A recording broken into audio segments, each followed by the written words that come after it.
channel Salahuddin dan Ayubi. Jadi pada video kali ini kita akan membahas tentang kurikulum Merdeka Belajar, yang mana wawancara langsung bersama wakil bidang kurikulum yang ada di sekolah kami. Jadi tujuan video ini kami mengkolaborasikan antara kegiatan podcast dengan kurikulum Merdeka Belajar, yang mana harapannya dari video ini akan ada sebuah informasi yang dapat diterima oleh kalangan, khususnya di sekolah kami sendiri, bahwasanya begini kurikulum Merdeka Belajar secara garis besarnya. Dan jangan lupa like, comment, and share untuk channel-channel selanjutnya. Terima kasih. Assalamualaikum warahmatullahi wabarakatuh. Assalamualaikum warahmatullahi wabarakatuh. Tabi pun, perkenalkan nama saya Sofiane Koroma. Saya di sini sebagai presenter di podcast Divoka. Kali ini kita akan menghadirkan bintang tamu dari sekolah kita, yaitu Wakil Kepala Sekolah Bidang Kurikulum. Halo, selamat sore Bu Mimi Luvinta. Selamat sore. Bu Mimi Luvinta, sebagai Wakil Sekolah Bidang Kurikulum apa aja sih yang digunakan di SMK Negeri 1 Bandar Lampung? Jadi SMK Negeri 1 Bandar Lampung menggunakan kurikulum Merdeka dan kurikulum 2013.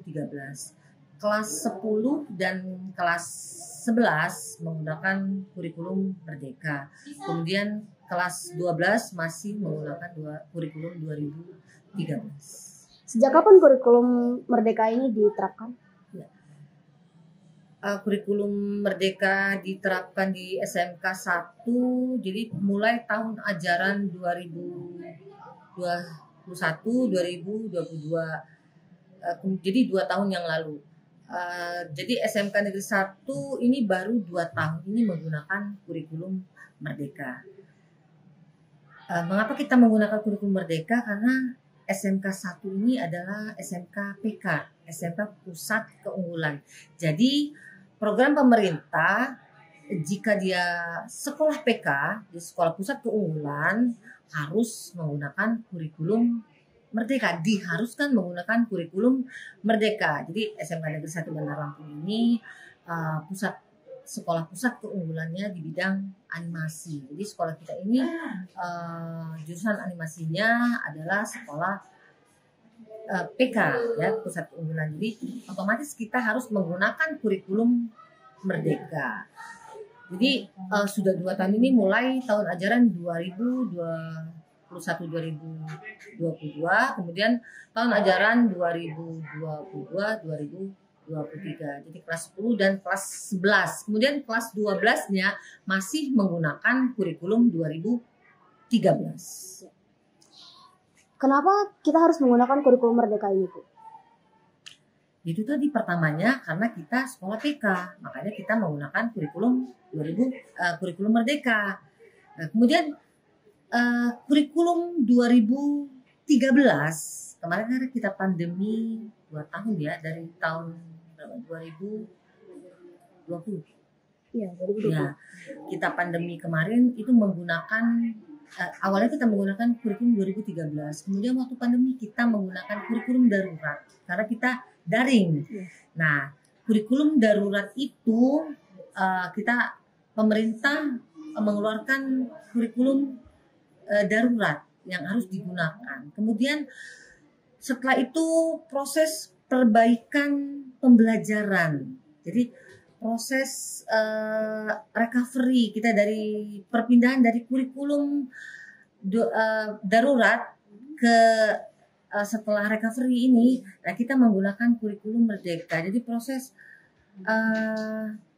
perbaikan ke arah yang lebih baik maksudnya. Jadi kemarin kan daring, dibuat seefektif mungkin karena tidak tatap muka langsung dengan siswa. Kemudian setelah mulai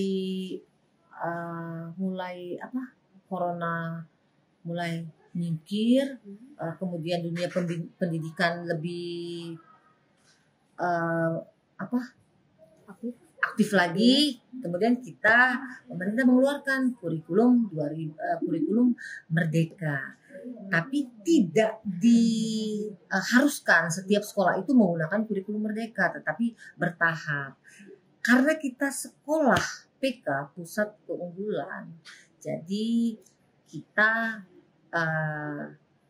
diharuskan menggunakan kurikulum Merdeka. Jadi sambil kita menerapkan kurikulum Merdeka, kita belajar. Karena ini baru kan ya, kurikulum Merdeka itu. Jadi ada diklat, kemudian melakukan IHT, workshop. Jadi tenaga pembelajarnya sudah dibekali ilmu untuk supaya SMK kita siap menerapkan kurikulum Merdeka. Kelebihan dari kurikulum Merdeka ini apa? Jadi kelebihannya itu proses pembelajarannya lebih maksimal. Kemudian kenapa lebih maksimal? Karena peserta didik itu lebih memiliki cukup waktu dalam memahami konsep. Jadi pada kurikulum Merdeka ini konsep-konsepnya itu disederhanakan sehingga siswa itu lebih maksimal dalam menyerap konsep yang diberikan. Kemudian guru ya, tadi siswa ya, kemudian guru itu lebih leluasa memilih metode ajar, kemudian perangkat ajar yang akan mereka gunakan. Namanya juga kan kurikulum Merdeka. Jadi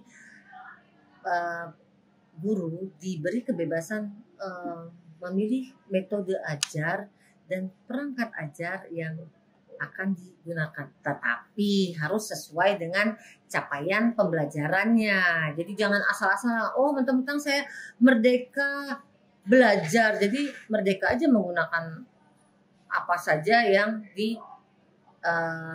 yang mau gurunya, kemudian muridnya juga kan merdeka, berarti merdeka dong, mau belajar boleh, enggak juga boleh. Jadi bukan seperti itu ya. Jadi kita dibatasi oleh ada capaian pembelajaran yang harus kita selesaikan pada satu fase. Jadi tingkat kita SMK ya, SMK ini ada 2 fase, yaitu fase E dan fase F.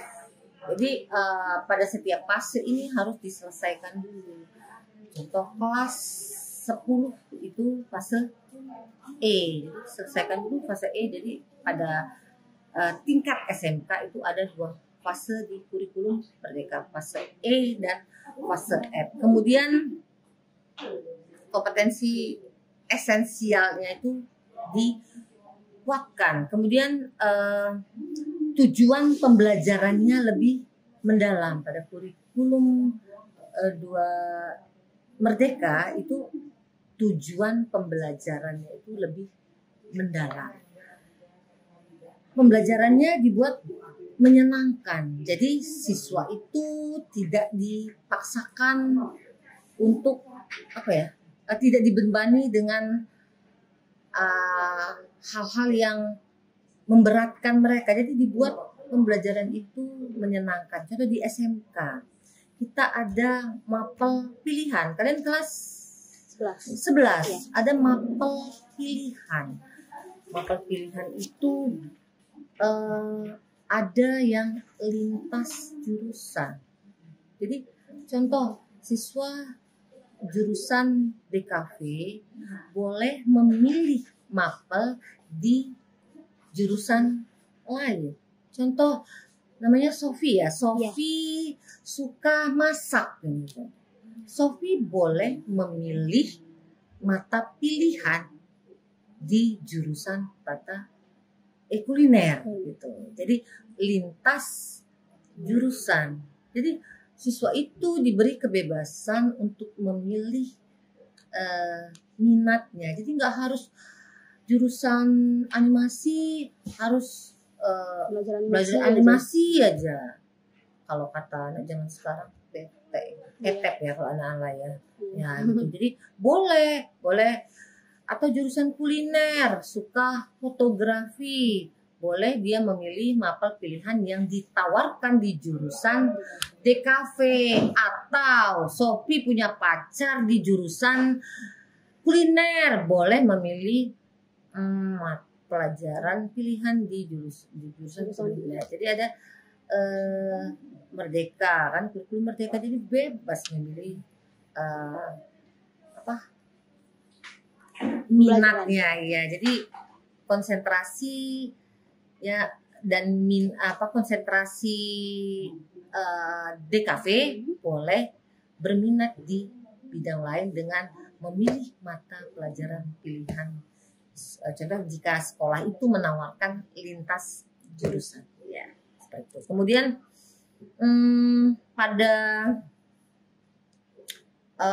kurikulum merdeka juga ada penguatan karakter. Jadi ya, ada penguatan karakter, ada proyek profil pelajar Pancasila. Jadi pada proyek pelajar Pancasila ini ada nilai-nilai profil pelajar Pancasila itu yang harus diterapkan di mapel-mapel umum. Ya, jadi semua mapel itu dimasukkan nilai-nilai P5, kecuali mapel dasar-dasar keahlian dan konsentrasi keahlian. Jadi 20-30% semua mapel itu harus memberikan nilai-nilai profil pelajar Pancasila. Jadi pembentukan karakternya diperhatikan di kurikulum di kurikulum merdeka ini. Setelah itu kurikulum merdeka juga menerapkan kearifan lokal, memasukkan kearifan lokal. Jadi kearifan lokal, contoh DKV, jurusan DKV nggak harus ke Taman Mini nih mau buat video ke Taman Mini. Taman Mini kan Jakarta. Mengapa nggak mengeksplor Lampung, memperkenalkan budaya Lampung? Ini kalau ada zaman sekarang, kita Bali gitu kan. Nah, biarlah tugas pelajar di Bali yang memperkenalkan Bali. Jadi memunculkan kearifan lokal, memasukkan budaya setempat dan mempromosikan budaya lokal lewat sekolah. Pembelajaran. Ya, lewat pembelajaran itu. Seperti itu. Waktu SMP dulu saya menggunakan kurikulum 2013. Ketika menggunakan kurikulum 2013 itu saya merasa antara kurikulum 2013 dengan kurikulum merdeka itu sama saja. Menurut Ibu bagaimana? Mungkin ini ya, nggak ada salahnya ya. Mungkin dulu Sophie sekolah pandemi kan itu kelas. Iya. Ya, jadi produk pandemi. Jadi yang dirasakan, iya Bu, kok murid Ibu juga ada nanya gitu. Bu, apa sih Bu perbedaan kurikulum merdeka sama kurikulum dulu? Perasaan saya ya sama aja. Gurunya masih ngajar gitu-gitu aja. Apa sih yang beda? Sebenarnya mungkin karena kurang memperhatikan aja ya. Karena ada contohnya pembelajaran kalian ini sekarang podcast. Nah itu bentuk kurikulum merdeka itu kan. Mungkin dulu nggak ada. Coba kalian tanya sama gurunya. Ada nggak yang seperti itu? Buat podcast. Kemudian ada lagi tuh pembelajaran kayak bahasa Indonesia, teks, observasi. Biasanya guru menjelaskan di kelas. Kalau sekarang silahkan kalian buat video tentang observasi. Kalian silahkan keluar ruangan, Ibu beri waktu 30 menit. Nah itu coba kalian lihat itu. Ada materi seperti itu kan. Jadi siswa diberi keleluasaan untuk mengembangkan apa yang mereka miliki. Kemudian lebih nggak harus sesuai konsepnya. Jadi bisa mengembangkan apa yang ada di pikiran mereka, bisa nggak harus sesuai buku itu. Jadi buku itu hanya sebagai referensi, tapi siswa bisa memberikan masukan atau memberikan apa ya, explore ya. Bahasa Indonesianya apa tuh explore tuh? Menjelajahi. Ya, explore tentang tadi Menjelajahi teks kemampuan. diri sendiri. Contoh nih, Sofi podcast. Nah, podcast nggak harus sesuai teksnya, tapi tiba-tiba muncul pertanyaan ketika podcast itu berlangsung. Nah, bisa aja kan ditanyakan. Salah satu kurikulum merdeka. Nggak harus kata gurunya kamu harus bertanya ini. Tapi boleh bertanya lain. Itu kan sesuai dengan kemampuan kita. Ibu Miluvinta, tolong berikan simpulan untuk para pemirsa dan warga Skansa yang ada di gitu. Tentang kurikulum merdeka. Jadi kurikulum merdeka itu proses pembelajarannya lebih maksimal karena peserta didik itu memiliki cukup waktu untuk memahami konsep. Kemudian kurikulum merdeka itu memasukkan kearifan lokal di dalam pembelajarannya. Kemudian satu lagi, yang ketiga, guru lebih leluasa memilih metode atau konsep mengajar yang diinginkannya. Kemudian guru juga diberi keleluasaan untuk memilih atau mengembangkan perangkat ajar. Nah, selanjutnya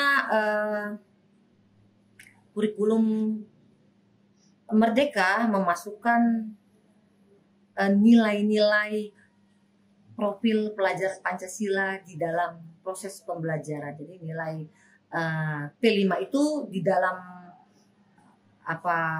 pembelajaran itu ada 20-30% di dalam seluruh mata pelajaran kecuali dasar-dasar program kalian dan konsentrasi kalian.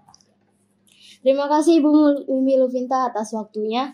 Mudah-mudahan kita bisa bertemu lagi di lain waktu. SMK bisa, SMK hebat. Vokasi kuat menguatkan Indonesia.